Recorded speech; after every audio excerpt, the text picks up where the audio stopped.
दोस्तों नमस्कार प्रणाम। आप सभी कैसे हैं? मैं उम्मीद करता हूं कि आप सभी बढ़िया होंगे। तो चलिए देख लेते हैं। तर्ज है, ये तर्ज है राणा जी मुझको माफ़ करना। तो कैसे है? राणा जी मुझको माफ़ करना, गलती मारे से हो गई रे गुपचुप गुपचुप गुपचुप गुपचुप।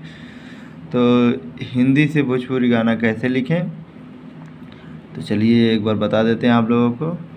ये गाना जो चला था,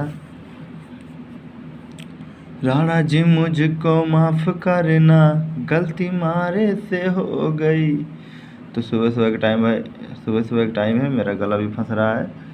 तो चलिए देखते हैं कैसे लिख दिया हमने। अभी मुखड़ा तैयार किया है, अगर आप लोग कहेंगे तो अंतरा में लिख दूंगा। तो इसी के लिए चलते हैं, स्टार्ट करते हैं। पढ़ने में थोड़ा सा टाइम लग जाएगा तो फिर वीडियो लंबी हो जाएगी दोस्तों।